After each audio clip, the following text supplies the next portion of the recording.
आज नियुक्ति पत्र लिए हैं और मध्य प्रदेश शिक्षा के क्षेत्र में भी लगातार प्रदर्शन कर रहा है सर।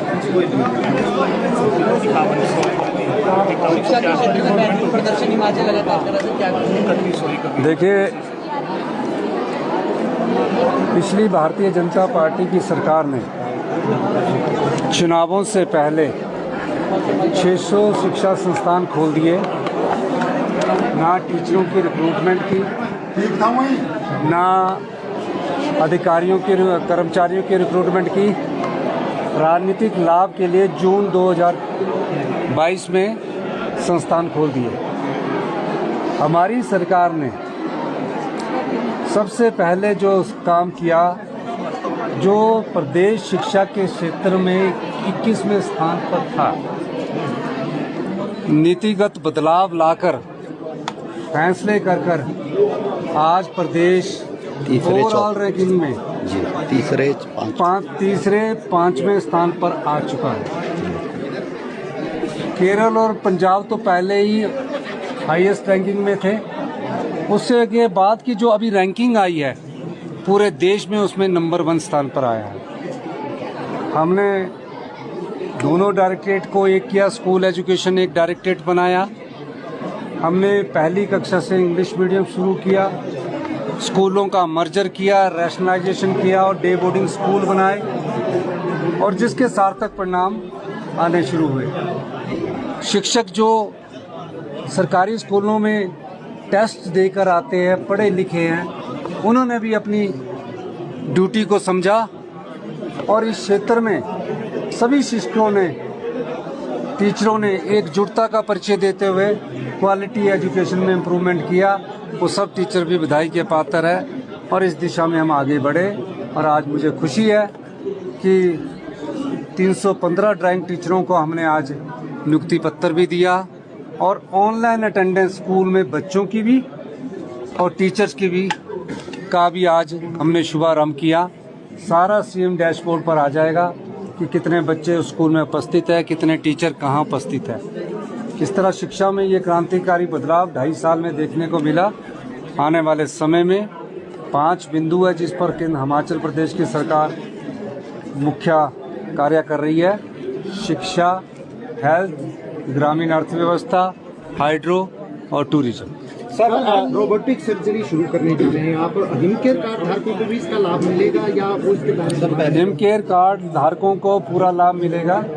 अब हिमकेयर कार्ड ही साल में 4 बार बनेंगे, यानी 120 दिन बनेंगे। एक महीने में 30 दिन होते हैं। जैसे अभी हमारा हिमकेयर कार्ड बना जुलाई में, अब दोबारा हिमकेयर कार्ड अक्टूबर में बनेगा, फिर दिसंबर में बनेगा, फिर वो मार्च में बनेगा। साल में 4 बार हिमकेयर कार्ड बनेगा। और अगर कोई इमरजेंसी ज़रूरत होती है हिमकेयर कार्ड की, तो सभी मेडिकल कॉलेज के प्रिंसिपल और एमएस को ये पावर दी है कि वो 100 कार्ड बना सकते हैं। कोई भी पेशेंट, अगर उसको कोई बहुत ही गरीब पेशेंट आता है, एमएस ये कहता है कि ये बहुत गरीब है, तो उसका हिमकेयर कार्ड एमएस भी बना सकता है।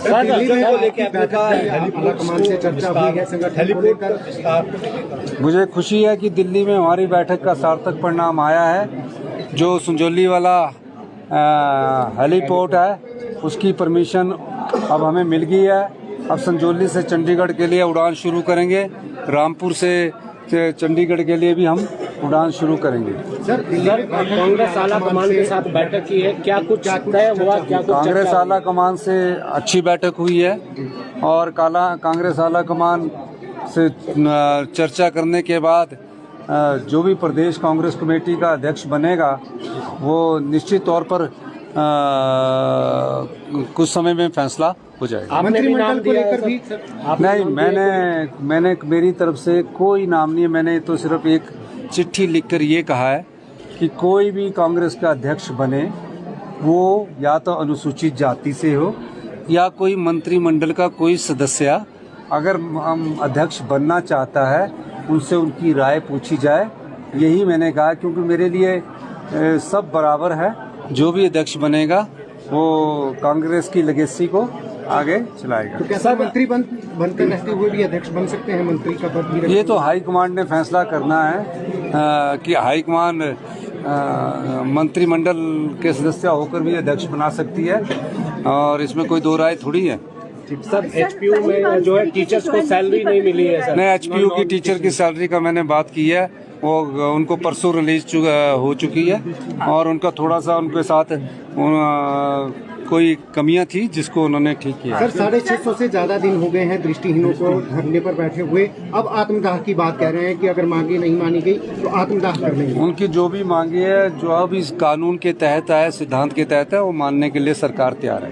सर पहली बार इस तरीके से जो है नियुक्ति पत्र एक साथ दिए गए हैं, कई पेंडिंग भर्तियां अभी भी है, चाहे शिक्षा विभाग की बात करें, कहीं और की बात करें, कुछ मामले कोर्ट में भी है, इसे कैसे पूछ सकते हैं? नहीं, अब जब देश के प्रधानमंत्री जी नियुक्ति पत्र मांग रहे हैं तो उनसे हमने भी सीख ली है।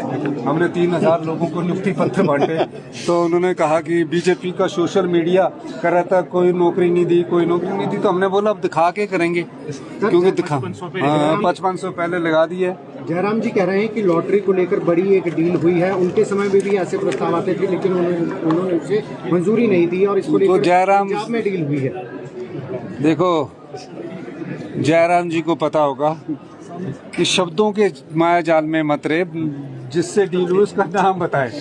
कभी कुछ कह देते हैं, इनका पता ही नहीं लगता कि क्या कहते हैं। और सच बताऊं मैं आपको, लॉटरी मध्य प्रदेश में भी है, Bharatiya Janata party rule state में भी है, गोवा में भी है, केरला में भी है जो कम्युनिस्ट पार्टी रूल स्टेट है। लॉटरी ऑनलाइन है, ये कोई दुकानों में नहीं बिकेगी, खोखो में नहीं बिकेगी, ऑनलाइन होगी। ऑनलाइन गेमिंग और ऑनलाइन लॉटरी की शुरुआत होगी।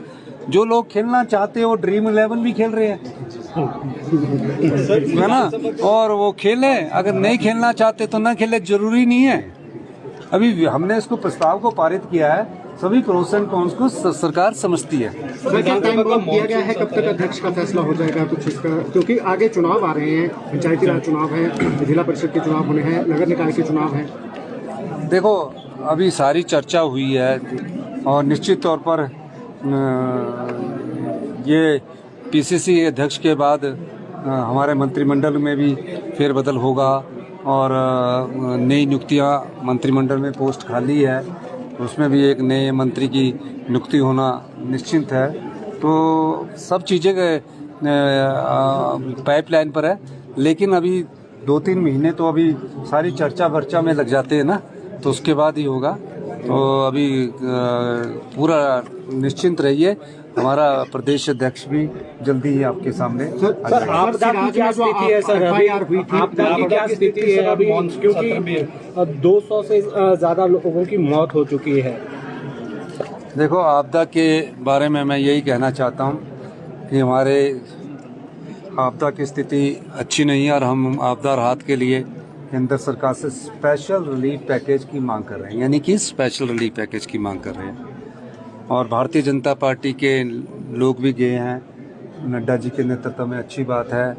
और हम जो भी इस राज्य में नुकसान हुआ है उसमें हमने सभी मंत्रिमंडल के सदस्य गए हैं। कल मेरे ख्याल परसों शिक्षा मंत्री जा रहे हैं वहाँ, जो स्कूल में नुकसान हुआ उसका देखने। तो कोई ना कोई मंत्रिमंडल का सदस्य आपदा से हर प्रभावित क्षेत्र का दौरा कर रहा है और निश्चित तौर पर प्रदेश में क्लाउड बस्टिंग के कारण बहुत नुकसान हो रहा है। आज प्रदेश को हो रहा है, आने वाले समय में क्लाइमेट चेंज का असर और प्रदेशों को भी देखने को मिलेगा। सर अवैध कब्जों को लेकर जो है बड़ा फैसला हाईकोर्ट का आया है, अब सरकार आगे क्या करेगी इस पर, क्योंकि संख्या बहुत ज्यादा 1,60,000। सरकार सभी बागबान किसानों के साथ सहानुभूति रखती है और इस मामले का अध्ययन किया जा रहा है। सर भाजपा प्रदर्शन कर रही है, जो एफआईआर दर्ज हुई है सिराज में, उसको लेकर वापस लेने की मांग कर रही है कि वो एफआईआर वापस ली जाए, क्योंकि आपदा से ग्रसित है वहाँ के लोग, एफआईआर उन पर की गई है। देखिए, जिस प्रकार तिरंगे का अपमान भारतीय जनता पार्टी ने किया, जगत सिंह नेगी जी की गाड़ी में तिरंगा लगा था, जगत सिंह गाड़ी में अंदर बैठे थे, उनसे बातचीत होगी, खत्म हो गया। उसके बाद तिरंगे पर जूते फेंकना भारतीय जनता पार्टी को शोभा नहीं देता, उनके कार्यकर्ताओं को शोभा नहीं देता। तिरंगे का सम्मान के लिए कांग्रेस पार्टी ने बलिदान दिए हैं। राजीव गांधी, इंदिरा गांधी जी ने देश की एकता और अखंडता के लिए बलिदान दिए और तिरंगे का सम्मान करना सभी नागरिकों का दायित्व बनता है। और तिरंगे पर अगर ऐसा कर किया जाता है उस कारण वो FIR दर्ज हुई है। अब तिरंगे के अपमान के संदर्भ में क्यों ऐसा किया गया, किसके दिशा निर्देश पर किया गया, उसकी जानकारी प्राप्त करेंगे। जो निर्दोष होंगे उनको FIR से मुक्त करेंगे। जो तिरंगे में शामिल होंगे नुकसान करने में, अपमान करने में, क्योंकि तिरंगा का अपमान हम नहीं सहन करेंगे, हमारी सरकार बिल्कुल सहन नहीं करेगी। कांग्रेस पार्टी तिरंगे का अपमान बिल्कुल सहन नहीं करती है। सुधीर शर्मा ने 51 लाख रुपए दिए हैं सर, जो आपदा प्रभावित है, क्या और विधायकों को भी ऐसे आगे आना चाहिए? और जो जब आपदा आई थी पहले तो बहुत सारे विधायकों से जो वेतन है अब ये देखना पड़ेगा कि ये 51 लाख रुपए कौन से, वही तो नहीं है जो 51 लाख पार्टी चेंज करने के लिए, ये मुझे देखना पड़ेगा।